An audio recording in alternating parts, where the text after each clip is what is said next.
ఉద్యోగపూడి ఆనందరావు వారి చదవవలసిందిగా ప్రేమతో ఆహ్వానిస్తూ ఉన్నారు.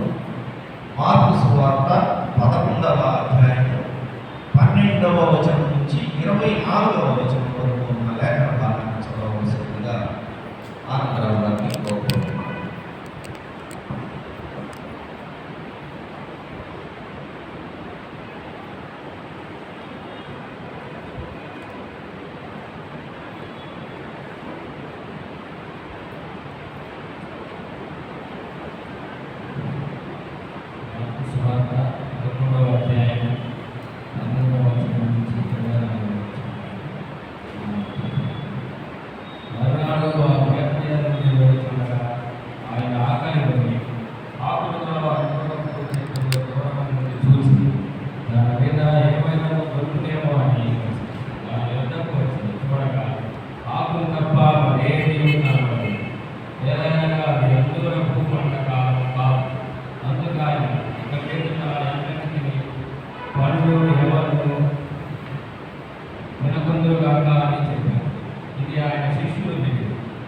వారు యెరూషలేమునకు వచ్చినప్పుడు ఆయన దేవాలయంలో ప్రవేశించి దేవాలయంలో ప్రయాణము చేయు వారిని ఆరంభించి లోకలు మార్చి వారి బల్లలను పువ్వులను వారి పీటలను కడదలసి దేవాలయం ఉంటారు.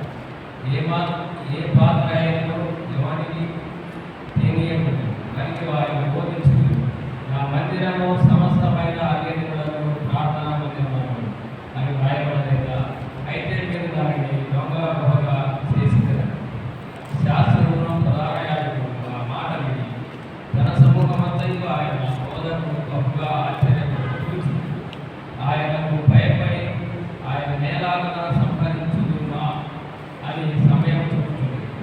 సాయంకాలం అయినప్పుడు ఆయన పట్టణములో వెళ్ళిపోయింది. వృద్ధుల వారు మార్గమున పోచుండగా అంజూరపు చెట్టు ఏడు మొదలుకొని ఎండి ఉండగా చూసింది. అప్పుడు పేతురు ఆ సంగతి జ్ఞాపకములకు తెచ్చుకుంది.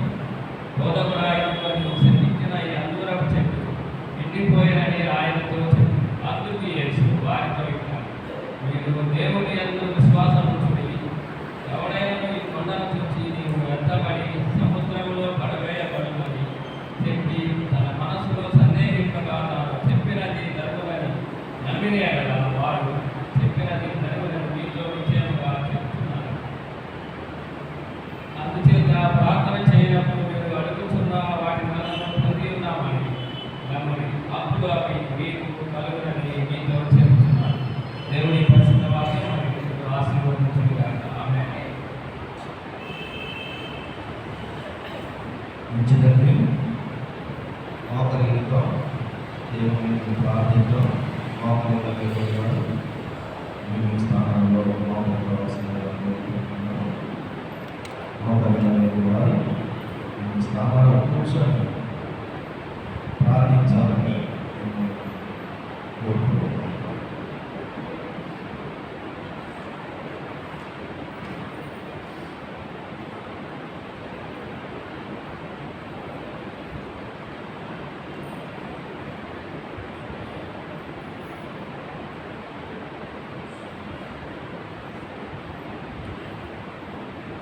మన కొరకు శిలువలో ప్రాణం పెట్టిన యేసయ్యను చూస్తూ ప్రార్థిద్దాం. మన అపరాధములను మన పాపములను క్షమించమని వేడుకొందాం. ఈ 40 దినములే కాకుండా మన ప్రాణం ఉన్నంత వరకు ఆయనను అనుసరించేవారిగా, ఆయన యందు విశ్వాసం ఉంచేవారిగా మనల్ని మన హృదయాలను ఆయనకు అర్పిద్దాం. శుద్ధ హృదయంతో, పూర్ణ హృదయంతో ఆయనను ప్రార్థిద్దాం.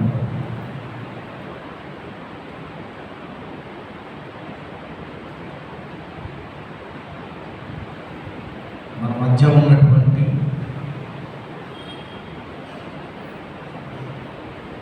ఉజ్జలపూడి రతన్ కుమార్ పరిస్థితి మనలో విజ్ఞాపన ప్రార్థన చేయవలసిందిగా కోరుతూ ఉన్నాను.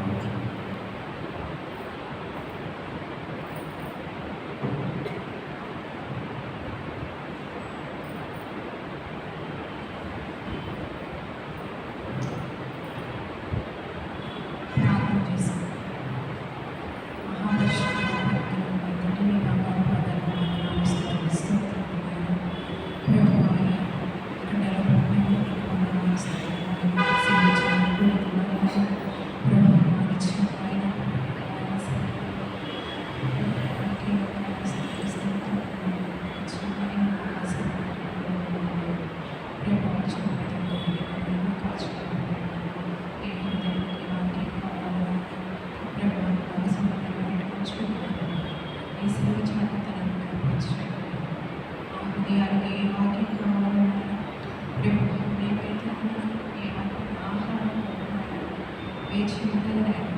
సమృద్ధి అయిన ఆహారాన్ని మనకు సమర్పించుకున్నాము.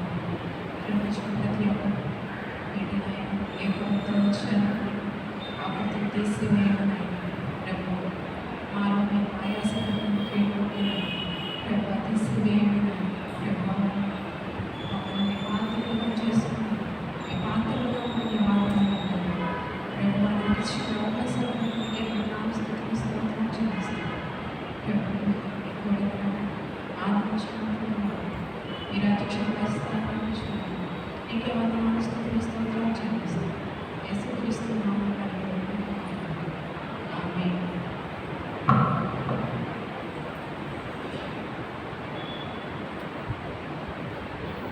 ప్రాముఖ్యమైన అంశంలోకి వచ్చామండి.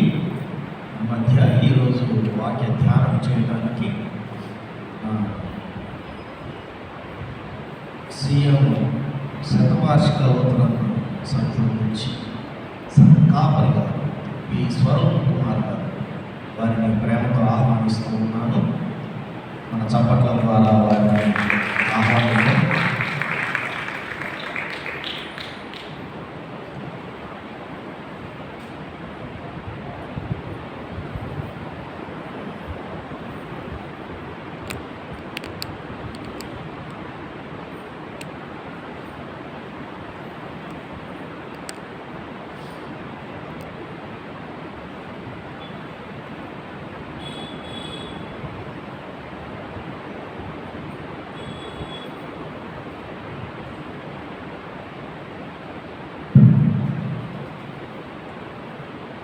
దేవుని నామమున మహిమ గాక.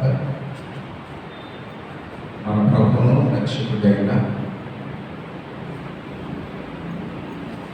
యేసయ్య నామం పేరిట మీ అందరికీ ఈ మండల కాలంలో 36వ రోజు శుభాలు వందనాలు. బాక్స్ మెమరీ బ్యాప్టిస్ట్ చర్చ్ సంఘ బిడ్డలైన మీ అందరికీ, సంఘ కమిటీ వారికి, స్థానిక పాస్టర్ గారికి, మీ అందరికీ మమ్మల్ని ప్రేమతో ఆహ్వానించిన ఈ యొక్క సంఘ కమిటీ వారందరికీ, శతవార్షిక సీఎం దేవాలయ ప్యారిష్ పాస్టర్ గారు మా వందనాలు. మా యొక్క స్టీరింగ్ కమిటీ వారి పక్షంగా కూడా సంఘ పక్షంగా మీకు వందనాలు, శుభాలు తెలియజేస్తూ ఉన్నాను. నేను మరి శతవార్షిక సీఎం దేవాలయంలో ప్యారిష్ పాస్టర్గా గత 5 సంవత్సరాల నుండి పరిచర్య చేస్తూ ఉన్నాం. దేవుని మహాకృప బట్టి మన యొక్క బాక్స్ మెమరీ బ్యాప్టిస్ట్ చర్చిలో ఇది 2వసారి మండల కాలంలో నేను వాక్యధ్యానం చేయటం. ఇటు గొప్ప భాగ్యాన్ని, గొప్ప ధన్యతనిచ్చిన దేవునికి లెక్కలేని స్తుతులు స్తోత్రాలు చెల్లిస్తూ ఉన్నాను. కొద్ది నిమిషాలు దైవవాక్కును ధ్యానించుకున్నాను. ముందుగా దైవిక సహాయం కొరకై ప్రార్థిస్తూ, పరిశుద్ధుడా, మహోన్నతుడా, మహాగణుడా, స్తోత్రాలయ్యా. నా కొరకై, మా కొరకై, నా పాపములకై, మా పాపములకై బలైన మా యేసయ్య మీకు వందనాలు.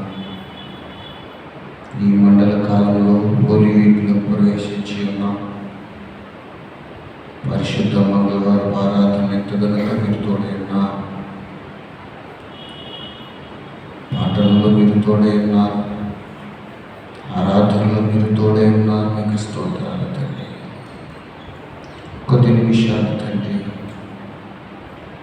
మీ జీవవాక్కును ధ్యానిస్తూ ఉండగా దీనునైనా సెలుచాలను మరుగుపరిచి ఆ నోట మీ మాట ఉంచి మీ బిడ్డలు ఏ ఆశతో మీ సన్నిధికి వచ్చారు, దుఃఖనీటి వాకుల కొరకు ఆశపడినట్లు దేవా నీ కొరకు నా ప్రాణం ఆశపడుచున్నది. నీ బిడ్డలే ఆశపడే ప్రాణమును మీరు తృప్తిపరచమని కూర్చే వచ్చిన సంఘం అంతటిని ఏ అవసరతతో వచ్చారు వారి ప్రతి అవసరతను మీరు తీర్చమని సమస్త మహిమ ఘనత ప్రభావం నీకే చెల్లిస్తూ యేసయ్య నామం పేరిట అడిగి వేడుకు ప్రార్థన చేస్తున్నాను తండ్రి. ఆమేన్.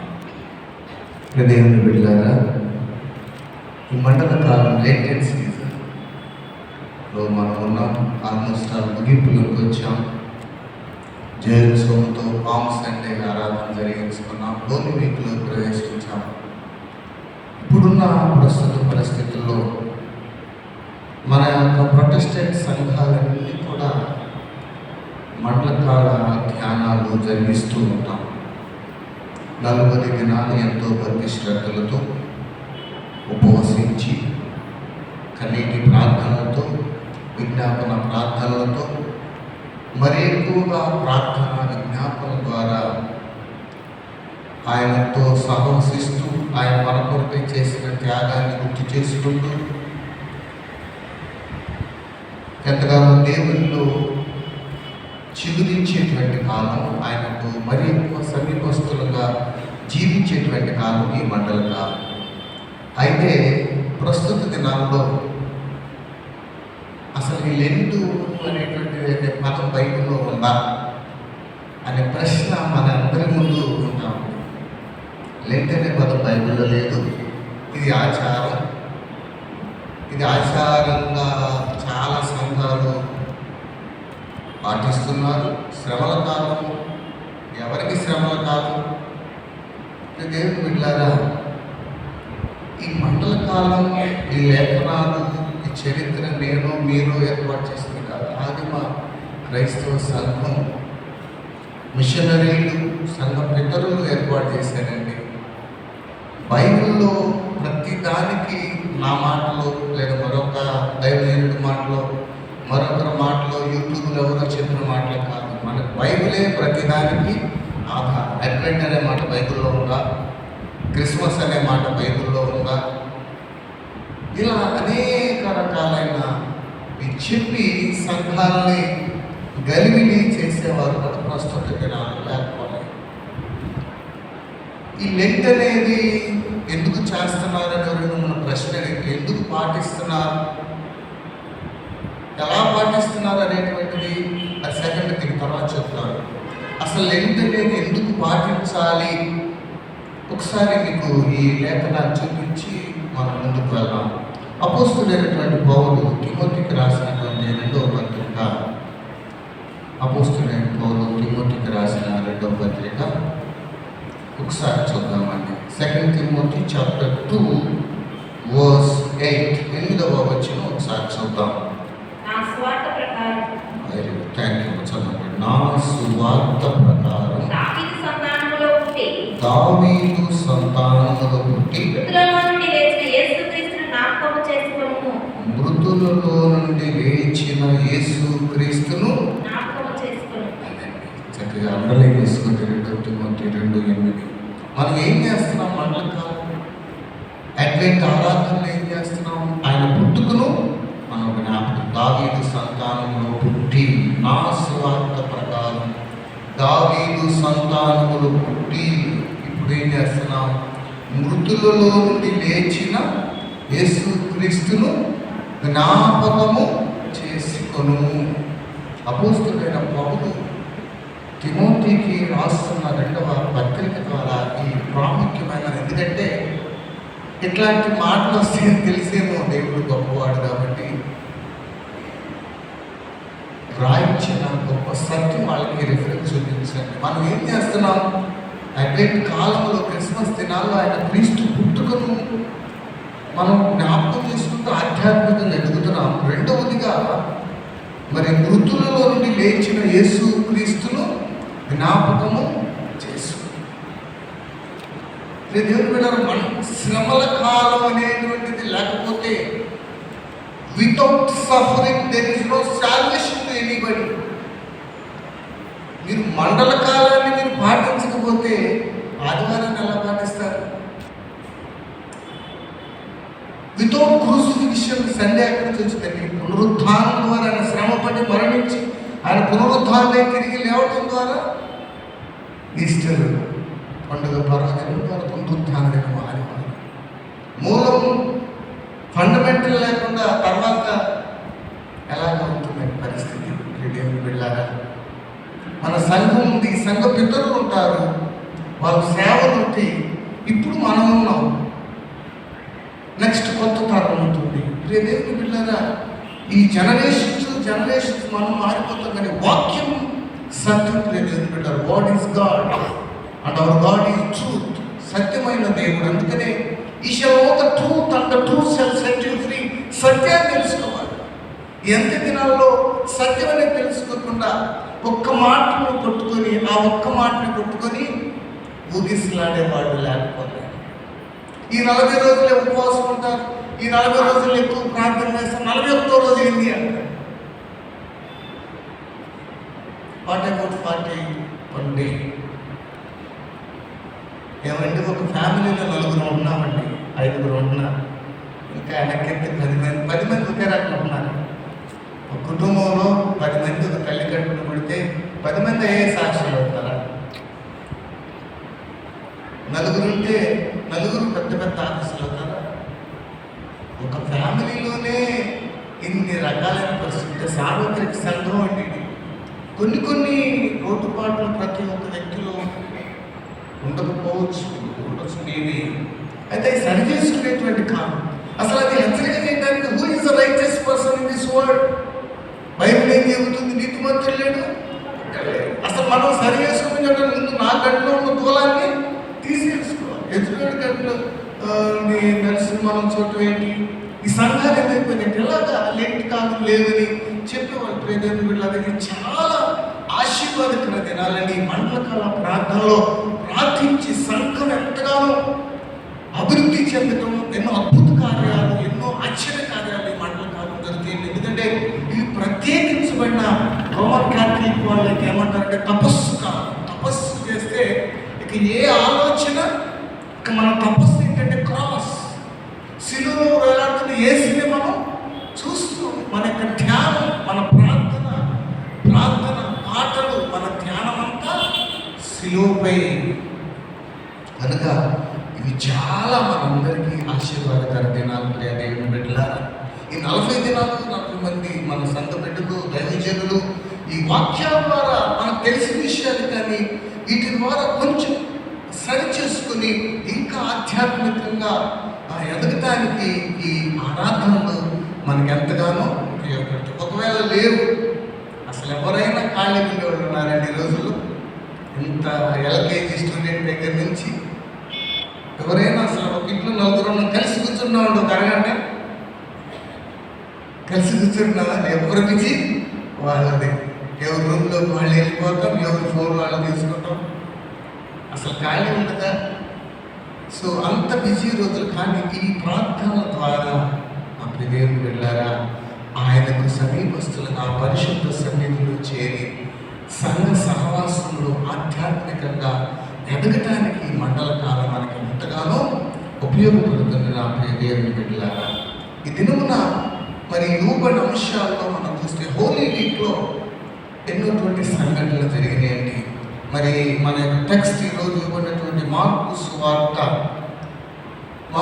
సువార్తలో కనుక మనం చూస్తే ఒకసారి 11వ అధ్యాయము 12 నుంచి 24 వరకు మన టెక్స్ట్ ఇవ్వబడింది. ఒకసారి 12వ వచనం చదువుదాం. మరునాడు మార్కు సువార్త 11:12 వారు బేతనీ నుండి వెళ్ళుచుండగా ఆయన ఆకలి దేవుని బిడ్డలారా, యేసు స్వామి ఆయన పరిపూర్ణ మానవుడుగా ఉన్నాడు, పరిపూర్ణమైన దేవుడిగా ఉన్నాడు. ఒక ఒక మానవునిగా ఆయన ఆకలి కొన్నాడు, దప్పిక కొన్నాడు, ఆయన కన్నీరు కాల్చాడు. అయితే ప్రతి విషయం వెనక ఒక గొప్ప రక్షణ కార్యం దాని వెనక దారి ఉన్నది. ప్రియ దేవుని బిడ్డలారా, యెరూషలేము జయించుముతో ప్రవేశించి దావీదు కుమారునికి జయము ప్రభుపేట వచ్చురాజు స్తుతింపబడుగా కానీ జయ ప్రవేశం చేసిన తర్వాత ఆయన మరి మరునాడు అనగా మండే బేకరీ నుండి వెళ్ళుచుండగా ఆయన ఆకలి కొని ఈ టెక్స్ట్ సోమవారం జరిగిందనమాట. ఒకటి మరి అందరూ చెట్లు శపించడం, రెండవది దేవాలయ శుద్ధీకరణ. ఈ పరిస్థితుల్లో మనం కనుక చూస్తే ఆయన ఆకలి కొని ఆకులు గల ఒక అంజూరపు చెట్టును దూరము నుండి చూచి దాని మీద ఏమైనాను దొరుకునేమో అని ఆయన దాని వద్దకు వచ్చి చూడగా ఆకులు తప్ప మరేమీ కనబడలేదు. ఆ మార్గంలో ఒక అంజూరపు చెట్టు చూశాడు. దేవుని బిడ్డలారా, ఆయనకు ఆకలి అవటం ఏంటండి? నేను ప్రశ్న వేసుకున్నాను. జీవాహారం నేనే అన్నాడు, జీవజలము నేనే అన్నాడు. ఆయనకి ఏమిటి ఆకలి? ఏమిటి ఆకలి? ప్రియ దేవుని బిడ్డలారా, అంజూరపు చెట్టుని ఎందుకు ఇక్కడ సాదృశ్యంగా ఉంచడం జరిగింది? నా ప్రియ దేవుని బిడ్డలారా, ఇది ఎవరికి సాదృశ్యం ఉందంటే ఫలాలు లేని అంజూరపు చెట్టు. క్రైస్తవులముగా పిలువబడుతూ నేను దేవునికి సమీపస్తులుగా ఉన్నానని భ్రమపడుతూ ఆకులైతే విస్తారంగా ఉన్నాయి, కానీ ఆత్మ ఫలాలు ఫలింపలేని విశ్వాసకి సూచనగా ఈ అంజూరపు చెట్టు ఉంది. ప్రియ దేవుని బిడ్డలారా, వాస్తవానికి మనం కనుక చూస్తే ఆధ్యాత్మికంగా బైబిల్ పండితుల అభిప్రాయం ప్రకారం అంజూరపు చెట్టు యూదుల యొక్క సామాజిక జీవితానికి, ద్రాక్ష చెట్టు వారి ఆత్మీయతకు గుర్తుగా ఉంది.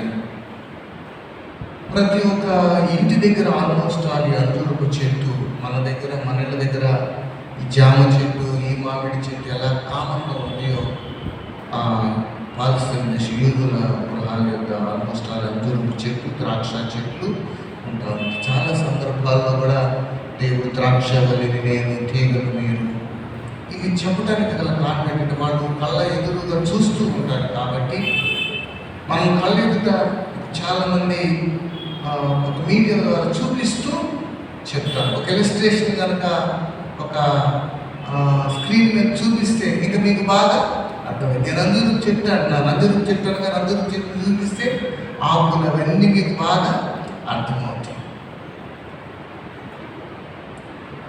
ఇక్కడ ప్రాముఖ్యమైన సత్యం ఏంటంటే ప్రియ దేవుని బిడ్డలారా, అదే రీతిగా ఆనాడు జ్యూష్ పీపుల్ యొక్క ప్రతి గృహం దగ్గర ఈ అంజూరపు చెట్టు, ద్రాక్ష చెట్లు అనేవి కామన్గా ఉంటాయి. అయితే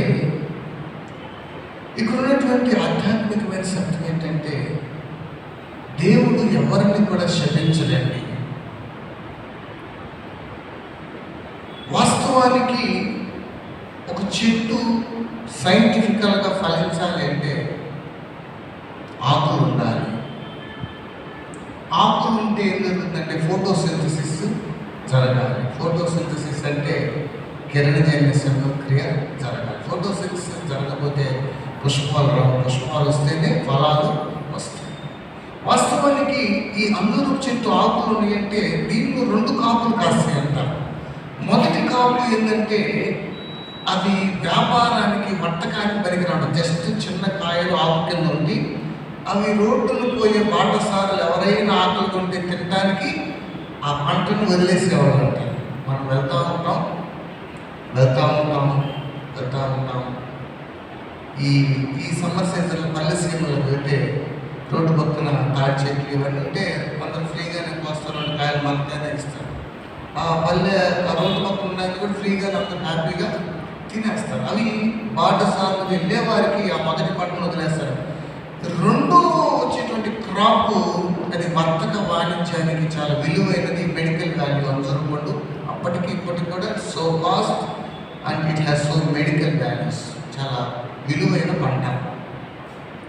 ఇక్కడ మనం చూస్తే ఈ అంజూరపు చెట్టుల గురించి మాట్లాడుతున్న సందర్భంలో ఈ చెట్టును శపించడం ఇక మీదట నువ్వు ఎన్నటికీ కాయగుందువు గాక. ఇది ఎవరికి సాదృశ్యంగా ఉందంటే ఆకులు డంబము వేషధారణకు గుర్తుగా ఉందండి. ఈ రోజుల్లో చాలా మంది వీరు బాగా ఒక పెద్ద స్పీకర్ అంటే ఒక పెద్ద విశ్వాసి అంటే చాలా మంది శాబాసం మాట్లాడేస్తారు. శాబాసం మాట్లాడితే యశ్వర్ అంటే వాళ్ళ పరిశుద్ధాత్మ అని అర్థం. డంబం ఒక పెద్ద వాళ్ళు వస్తుంటే ఒక 2-3 వెహికల్స్ సడన్గా ముందు 10 మంది వస్తారు కనుక అప్పుడు ఇదేమి విన్నారా, ఇవన్నీ కూడా వేషధారణకు గుర్తు. యేసు స్వామి ఎక్కడ కూడా ఒక పెద్ద హైయెస్ట్ సిచ్యువేషన్, ఆయన కట్టబడి ఉన్న గాడిద పిల్లలు నాకు కావాలి, పనికి రాని వారు నాకు కావాలి. ఈనాడు దేవుని పిల్లరా ఈ విస్తారంగా అవతల అంజూరపు చెట్టు వేషధారణతో ఉన్నటువంటి క్రీస్తును కలిగిన క్రైస్తవ సమాజానికి సాదృశ్యంగా ఉన్నది.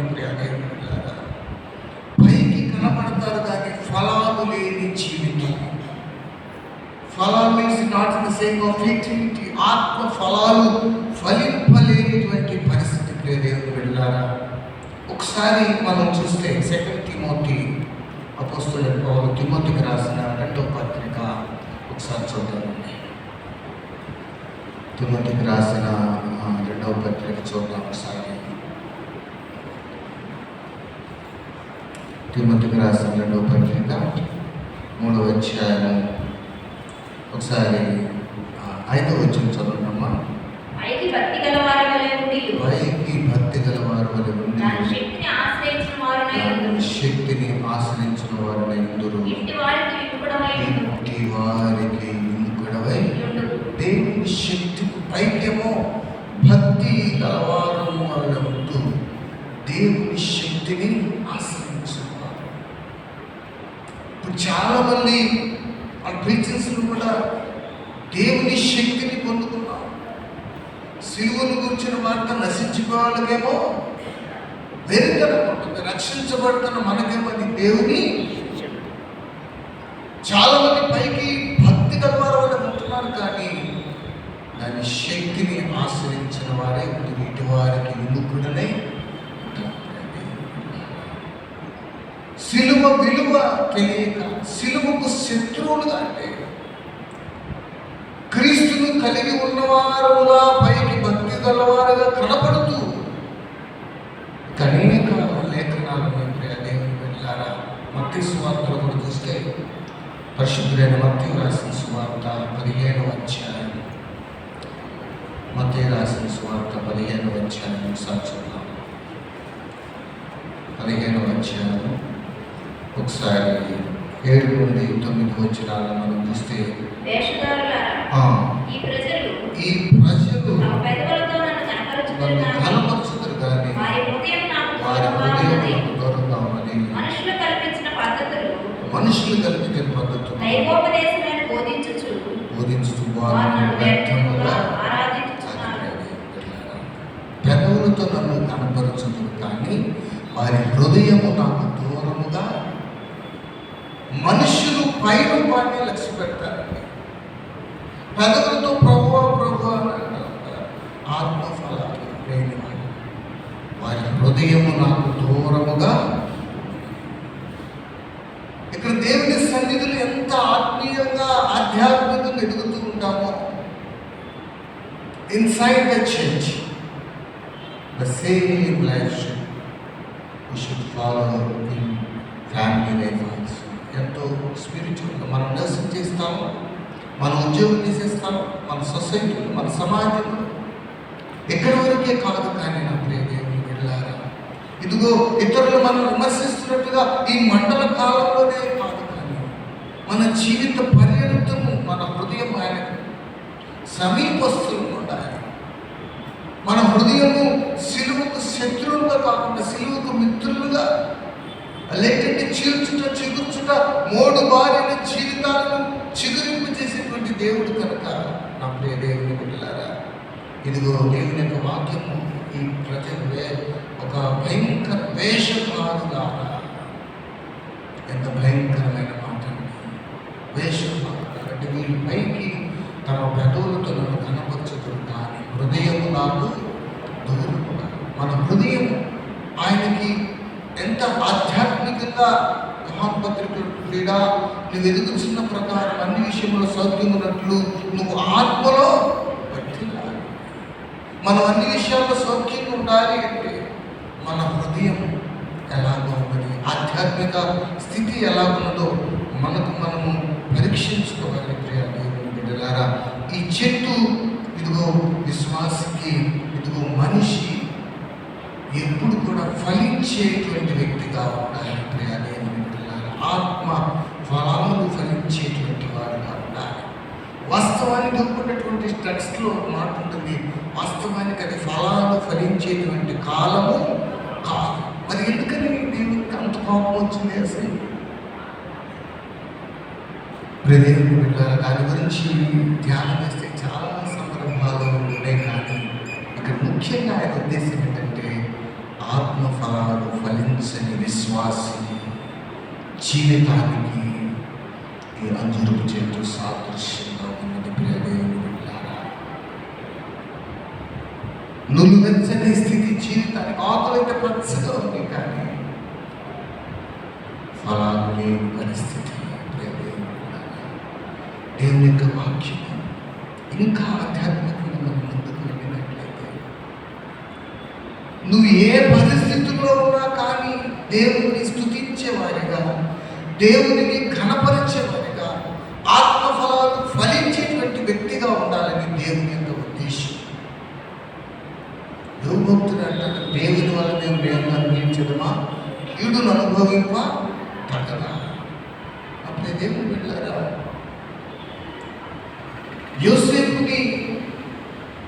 యోసేపు మీద ఒక పెద్ద అపనింద వేసి చర్చలు వేస్తే అక్కడ యోసేపు ఫలించాడు. దేవుని దృష్టికి నువ్వు నీ హృదయాన్ని దేవుడు చూస్తాడు, వేరెవరు నీకో నువ్వు ఎక్కడున్నా అక్కడ నుండి దేవుడు నిన్ను ఫలింపు చేసి నిన్ను అభివృద్ధి పరుస్తాడు, ఆశీర్వదిస్తాడు. యోగు కూడా ఈ లాస్ట్ ఎవ్రీథింగ్. ఒకసారి చూడండి యోగ గ్రంథం చూస్తే మనకు అర్థమైందండి. యోగ గ్రంథంలో మనం చూస్తే యోగ గ్రంథము మొదటి అధ్యాయము, యోగ గ్రంథము మొదటి ఒక నిమిషం వర్స్ 21. నేను నా తల్లి గర్భంలో నుండి దిగంబరినే వచ్చి తిరిగి వెళ్ళదను, యెహోవా ఇచ్చెను, యెహోవా తీసుకెళ్ళిపోయాను, యెహోవా నామమునకు యోగు యొక్క స్థుతి. హీ లాస్ట్ ఎవ్రీథింగ్, కానీ దేవుణ్ణి స్థుతిస్తున్నాడు. దేవా నన్ను ఎందుకు ఇలా చేశావు, నేను ఇంత యథార్థంగా నేను ఉన్నానని దేవుని దూషించు. యోగు యొక్క స్థుతి ఫలం. He lost everything. ఎన్ని నాకు ఆయనే కదా ఇచ్చింది. అంత భయంకర శ్రమలో కూడా దేవుణ్ణి స్థుతిస్తున్న యోగును మనం చూస్తూ ఉన్నాం. మన ఆధ్యాత్మిక జీవితాల్లో కూడా చిన్న శ్రమ, చిన్న శోధన రాదని నేను దేవుని కొరకు ఎంత చేస్తున్నానండి. దేవుడు నాకు ఇది పెట్టాడు, ఇది నేను చర్చికి వెళ్ళడం కూడా అనవసరం. నేను దేవుని సన్నిధికి మొదట ఉన్నాను, నాకు ఈ పెద్ద శోధన బాధ వచ్చిపోయింది. ఆత్మఫలాలు ఫలించేటువంటి, వాస్తవానికి అది ఫలించేటువంటి కాలం కాదంటే దేవుని విశ్వాసిగా నువ్వు ఏ సిచ్యువేషన్ ముందు వెళ్ళినా కూడా ఫలాలు ఫలించే వారిగా ఉండాలి. యోగు యొక్క స్తుతి ఫలం దేవుని పెట్టాలి. దానియేలు గ్రంథంలో కూడా 6వ అధ్యాయం 10వ వచనం ఒకసారి చూడమ్మా. దానియేలు గ్రంథం 6వ అధ్యాయం 10వ వచనం.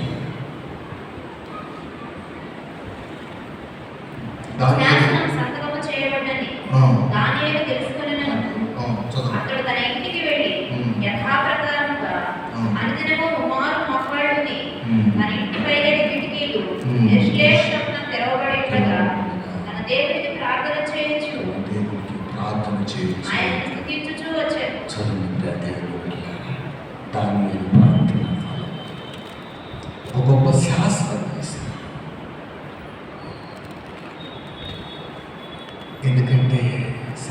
చేసిన ఆయన దేవుని కంటే గొప్పవాడు. దానియేలు తన అలవాటు చొప్పున ముమ్మారు ప్రార్థన చేశాడు. ఏమంటారు తెలుసా? జీవము గల దేవుని సేవకుడు అయిన దానియేలు అంటారు. కన్నీటి తప్త హృదయంతో రావచ్చు. జీవము గల దేవుని సేవకుడు అయిన దానియేలు. నిద్రపోలేదని సింహాలకు వదిలేసిపోయాడు. నిద్ర పట్టలేదు, అన్ని ఆపేసినారు. ప్రార్థనా ఫలం. దానియేలుకి ఈ శ్రమ రాబోతుంది, బాధ రాబోతుందని తన ప్రార్థనని వదులుకోలేదండి. తన ప్రార్థన ఫలం. మనం కూడా దేవుడు మన లైఫ్లో గుండా వెళ్తున్నప్పుడు ఈ క్రైస్తవ విశ్వాస జీవితమే డాక్టర్ మార్టిన్ లూథర్ గారు అన్న గొప్ప మాట అంటే, నిజమైన విశ్వాస కంట ఏ శోధన లేకపోవటమే మహాశోధన. నిజమైన క్రైస్తవ విశ్వాసికి ఏ శోధన లేకపోవటమే మహాశోధన. ఏదో ఒక శోధన ద్వారా మనం ఆధ్యాత్మికంగా ఎదగటానికి పర్మిట్ చేసి తద్వారా మనం స్పిరిచువల్గా ఎదుగుతూ కొరికే కానీ మనం ఏదో ఇబ్బందులు పడిపోవాలి కాదు. కానీ దానియేలు యొక్క ప్రార్థన ఫలము, యోబు యొక్క స్థుతి ఫలము, పౌలు శీలను వండుతో బిగించిన వాళ్ళు ఎంతో ఆనందంగా స్థుతిగానాలు పాడుతూ ఉన్న పరిస్థితి అండి. ఏమో మేము ఆ పరిస్థితులు వస్తే ఏమో చాలా భయంకర వార్తలు మనం వింటున్నాం, చూస్తూ ఉన్నాం. చాలా భయంకర పరిస్థితులు, వార్తలు మనం వింటున్నాం. అటువంటి పరిస్థితుల్లో కూడా పౌలు శీలలు పాటల ద్వారా ఆయన్ని స్తుతించినటువంటి శ్రమ ఫలం. షడ్రక్ మేషక్ అబేద్నెగోలు కూడా మీరు ఈ చేయబడిన ప్రతిమకు నమస్కరించాలి. నేను నమస్కరించాను. అప్పుడు నేను వీళ్ళని మరణము సైతం లెక్కించినటువంటి విశ్వాస ఫలం. ఏం పర్వాలేదు, మా దేవుడు మమ్మల్ని రక్షించకపోయినా, రక్షించిన పర్వాలేదు, రక్షించకపోయినా I have decided to follow Jesus. అప్పుడు దేవుని బిడ్డలారా, ఈ దినము నా విశ్వాస ఫలం. దేవుని సన్నిధిలో ఒక విధంగా, బయట ఒక విధంగా కాకుండా ఈ మండల కాలంలో దేవుడు మన నుండి ఫలాలు ఆశిస్తూ ఉన్నాడు. ప్రియ దేవుని బిడ్డలారా, ఆత్మ ఫలాలు ఫలించు, ఆత్మ ఫలాలు ఫలించు. ప్రేమ, సంతోషం, వీటన్నిటిని కూడా మనలో అమర్చుకోవాలి. ప్రియ దేవుని బిడ్డలారా, ఈనాడు బాడీలో చాలా అమర్చేస్తున్నారు. ఏ అవయవం కావాలన్నా ₹1 పెట్టి అమర్చేస్తున్నారు. ఈ ఆత్మ ఫలాలు కలకి పత్రికలు చెప్పబడి వాటిని అమర్చుకొని దేవుని బిడ్డలారా అమర్చుకోవాలండి. దేవుని యొక్క వాక్యము సెలవిస్తూ ఉంది. ఒకసారి కనుక మనం చూస్తే, ఒకసారి మత్తయి సువార్త 12వ అధ్యాయం ఒకసారి చూద్దాం. మత్తయి సువార్త 12వ అధ్యాయం, మత్తయి సువార్త 12వ అధ్యాయం 33 నుండి 35 వరకు కనుక ఒకసారి చూసినట్లయితే చదవమ్మా. చెట్టు మంచిదని ఎంచుడి, దాని పండును మంచిదే అని ఎంచుడి. లేదా చెట్టు చెడ్డదని ఎంచుడి, దాని పండును చెడ్డదే అని ఎంచుడి. చెట్టు దాని పండు వలన తెలియబడదు.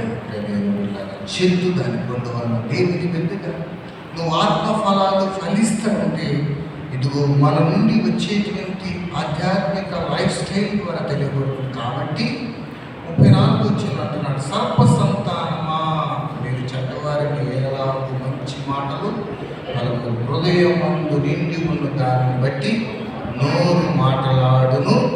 అదండి నిజమండి. హృదయంలో ఏదైతే ఉండిందో వారి నోరు మాట్లాడు. హృదయం మనకి ఏదైతే తినాలని ఇష్టం ఉంటుందో అదే మనం తింటాం. దాని కొరకు వెళతాం. ఎంత దూరమైనా అక్కడ బాగుంటుందండి అంటే అక్కడికి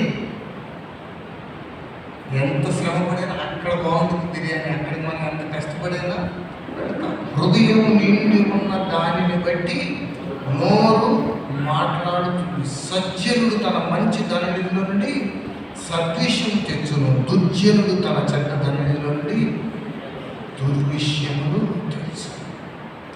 ఆత్మ ఫలాలను ఫలించేవారికి మన హృదయం ఆధ్యాత్మిక విషయంతో వాక్యముతో నింపబడితే సద్విషయాలు బయటికి వస్తాయి. ఈ లోక సంబంధమైన వాటితో నింపబడితే అవే ఆలోచనలు హృదయంలోకి వచ్చి బయటకు వచ్చి అన్ని పెట్టేసి ఎంతో దేవునికి అయిష్టమైపోయి ఇదిగో సర్ప సంతానం అనేటువంటి పలుకుతున్న మాట. నీ మాటలను బట్టి నీతిమంతులు అని తీర్పునప్పుడు, నీ మాటలను బట్టి అపరాధమని తీర్పు కనుక ఈ మండల కాలంలో ఆయన నీ దగ్గరికి వచ్చి నీ వైపు చూస్తూ ఆత్మఫలాలు ఫలిస్తున్నారా, పైకి పరిశుద్ధంగా జీవిస్తూ ఆత్మఫలాలు లైఫ్ అప్లికేషన్ లేక వాక్యము హృదయంలోకి లైఫ్కి అన్వించుకోకుండా ఉన్నట్లయితే దేవుడు పరీక్షించుకోమని, ఇదిగో మన హృదయం దేనితో నింపబడింది, హృదయం దేనితో నింపబడిందో దాన్ని బట్టి మన నోట్లో నుండి మాటలు లైఫ్ స్టైల్ ఉంటుంది కనుక నా దేవుడు వెళ్ళారా నా యందు నిలిచి ఉంటామన్నాడు. ఆయన యందు నిలిచి ఉండండి, ఆయన కొమ్మగా అంటుకట్టబడాలి, అప్పుడు మీరు బహుగా ఫలిస్తారు. కనుక ఇదిగో దేవుని యొక్క వాక్యం అపోస్తులైన పౌలు కొరింథీయులకు రాసిన మొదటి పత్రిక ఒకసారి చూద్దాం. కొరింథీయులకు రాసిన మొదటి పత్రిక ఒకసారి చూద్దాం. 2వ అధ్యాయము ఒకసారి 14వ వచనం చూద్దామండి. ప్రకృతి సంబంధి అయిన మనుష్యుడు దేవుని ఆత్మ విషయములను అంగీకరింపడు. అవి అతనికి వెర్రితనముగా ఉన్నవి. అవి ఆత్మానుభవము చేతనే వివేచింపదగును కనుక అతడు వాటిని గ్రహింపజాలడు. నా ప్రియ దేవుని బిడ్డలారా, ప్రకృతి సంబంధమైన ఈ లోక సంబంధంగా జీవించేటువంటి వ్యక్తి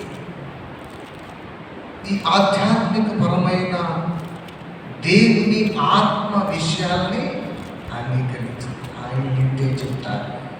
ఎట్లాంటివి మనం ఎన్ని వినలేదు. ప్రకృతి సంబంధమైన మనుషులు దేవుని ఆత్మ విషయాలు అంగీకరింపడు. అవి అతనికి వెర్రితనముగా ఉన్నవి.